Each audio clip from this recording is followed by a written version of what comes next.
भारत देश में इस वक्त ऐसा कोई भी नहीं होगा जो अभिनेता विनोद खन्ना को नहीं जानता है। चाहे बच्चा हो या बूढ़ा, सभी के वो फेवरेट हुआ करते थे। विनोद खन्ना एक ऐसे अभिनेता थे जिनको देख के सभी के चेहरे पर स्माइल आ जाती थी। लेकिन सबको हंसाने वाला ये अभिनेता 2017 में बिना किसी को कुछ बताए इस दुनिया से चला गया। दोस्तों, जब राजेश खन्ना के बाद अमिताभ बच्चन की गिनती सुपर स्टारों में होने लगी, उस वक्त विनोद खन्ना एक ऐसे उभरते हुए सितारे के रूप में सामने आए जो उतना ही पैसे लिया करते थे जितने की अमिताभ बच्चन। उस वक्त के तमाम नामी अखबारों में अमिताभ बच्चन और विनोद खन्ना की टक्कर आपस में दिखाई जाती थी। और दोस्तों, वाकई में कुछ ऐसा हुआ भी था।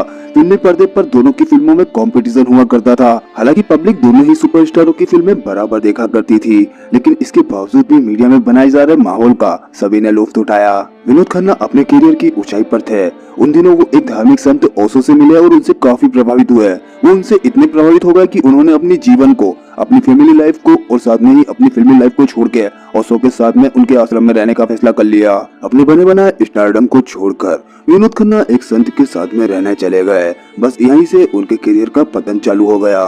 विनोद खन्ना ओशो के साथ में 5 साल तक रहे और 5 साल बाद जब उनका आध्यात्मिक मोह खत्म हुआ तो वो वापस से अपने फिल्म उद्योग में लौट आए। यहाँ पर आने के बाद उन्होंने 2 फिल्में इंसाफ और सत्यमेव जयते जैसी सुपरहिट फिल्में वापस दी।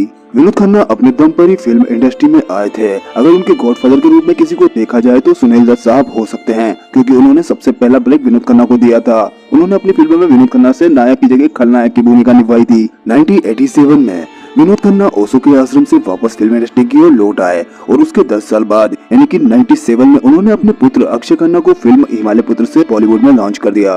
1999 में 3 दशकों से ज्यादा फिल्म उद्योग में योगदान देने के लिए विनोद खन्ना को फिल्म फेयर के लाइफ टाइम अचीवमेंट अवार्ड से नवाजा गया।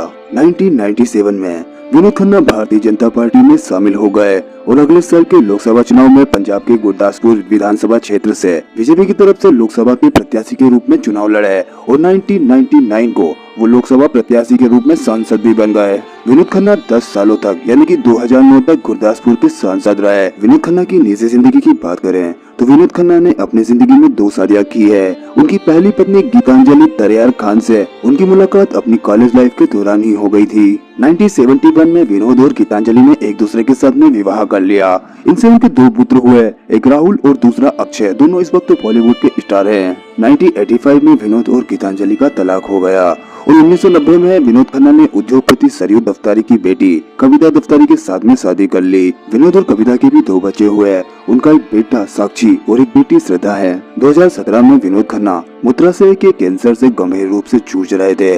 उनकी हेल्थ से जुड़ी अपडेट मीडिया में आती रहती थी। 2 अप्रैल 2017 को मुंबई के गिरगांव के सर एच.एन. रिलायंस फाउंडेशन अस्पताल में उनका इलाज चल रहा था। 27 अप्रैल की सुबह विनोद खन्ना ने इस दुनिया को हमेशा के लिए अलविदा कह दिया। विनोद खन्ना को मौत के बाद फिल्म इंडस्ट्री के सबसे बड़े सम्मान यानी कि दादा साहब फाल्के अवार्ड से नवाजा गया। दोस्तों, आपको विनोद खन्ना की सबसे फेवरेट मूवी कौन सी लगती है और कौन सी मूवी का सॉन्ग है सबसे ज्यादा आपको पसंद? अपनी राय हमको कमेंट में जरूर बताएं।